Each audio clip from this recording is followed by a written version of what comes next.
que vous allez bien. On se retrouve aujourd'hui pour une nouvelle vidéo. Comme vous avez pu le voir dans le titre, aujourd'hui je vous dis tout, combien m'a coûté l'appartement. Pour toutes les personnes qui viennent de tomber sur ma vidéo, alors je partage du coup sur ma chaîne mon expérience concernant mon premier achat IMO qui est ma résidence principale. Et du coup, ben voilà, je donne mon expérience, je dis tout ce qui m'arrive, voilà, parce que je sais qu'il y a beaucoup de personnes qui sont dans mon cas ou qui prévoient de faire aussi un achat en IMO en VFA comme moi.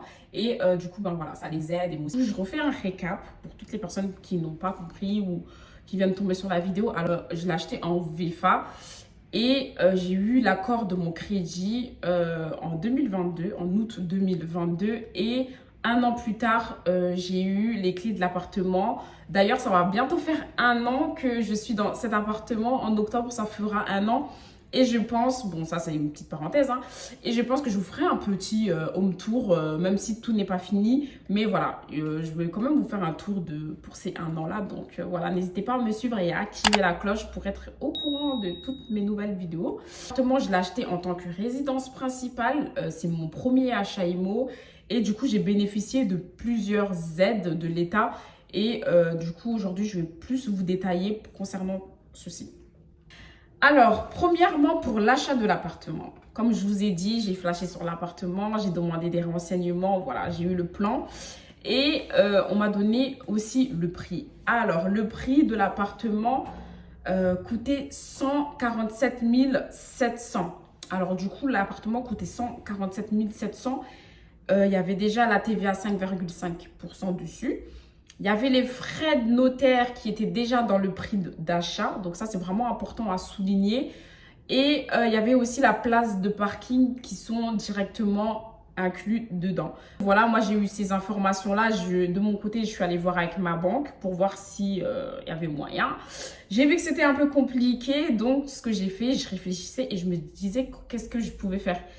Et je me suis dit, mais en fait, tout simplement, je vais enlever la place de parking. Est-ce que ça va changer grand-chose? Je ne sais pas, je vais voir. Donc, j'ai contacté le promoteur et je leur ai dit si c'était possible d'enlever la place de parking. Ils m'ont dit oui, c'est possible. Et donc, si j'enlève la place de parking, ça me fait 134 513. Donc, du coup, 135 513, c'est l'appartement, les frais de notaire qui sont inclus et la TVA toujours à 5,5%.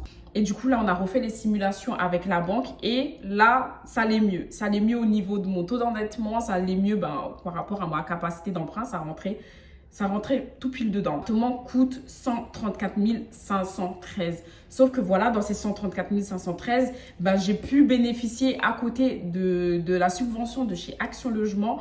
J'ai fait ma demande et cette demande-là, cette subvention-là était de 10 000 euros. Donc, avec la déduction des 10 000 euros d'Action Logement, du coup, il me fallait un crédit de 104 513. Sauf que voilà, quand vous faites un crédit, vous avez plein de frais qui vont se rajouter. Moi, dans ma simulation avec ma banque, dans les 124 513, il faut rajouter des frais de dossier. Avec la banque, moi, elle était à 800 euros. Et que ma banque m'ont estimé des frais de notaire à 3 000 euros. Parce que là, c'est vrai que c'est de ma faute, parce que je leur ai oublié de leur dire que en fait, les frais de notaire sont déjà inclus. Ça veut dire que moi, j'ai oublié de leur dire et donc eux... J'ai aussi oublié de dire à ma banque que j'avais payé déjà une caution de 1 500 euros pour réserver l'appartement. Donc, le surplus aussi vient de là. Ils l'ont inclus dans mon crédit. Et donc là aussi, ça a augmenté.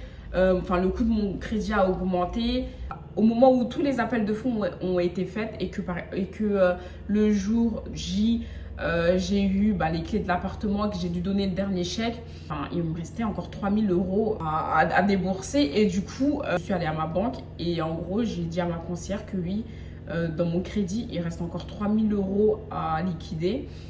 Qu'est-ce qu'on peut faire? Est-ce qu'il y a moyen de les enlever tout simplement parce que tous les appels de fonds ont été faits et l'argent que je devais donner au promoteur, tout a été donné. Donc là, ces 3 000 euros sont là. Mais voilà, je ne vais pas les utiliser. Qu'est-ce qu'on peut faire? Et du coup, elle en a parlé au service des prêts. Et le service des prêts, du coup, m'ont déduit ces 3 000 euros sur le coût de mon crédit. Du coup, ça m'a un peu déduit par rapport à ma mensualité. Bon, ça m'a pas déduit énormément, hein, ça m'a déduit de 10 euros, 15 euros. Et Et voilà, donc soit ça vous, si c'est vraiment une différence énorme, bah, ça va peut-être vous déduire en années. Ça veut dire qu'au lieu de faire 25 ans, finalement, vous allez faire 23 ans. Et si c'est pas énorme, bah, en fait, ça va vous juste, enfin, ça va seulement vous déduire en mensualité de ce que vous payez. Voilà combien m'a coûté réellement l'appartement. Après, ben, je pense que si j'aurais payé là, avec la TVA à 20%, ben, là, c'est sûr que ça aurait été, ça allait être plus. Mais comme là, j'ai eu la TVA à 5,5%, ben, ça m'a directement fait, ça a été peu coûteux. Mais voilà, donc voilà, aujourd'hui, je vous dis combien m'a coûté l'appartement. Et si vous avez d'autres questions, n'hésitez pas à me les poser en commentaire.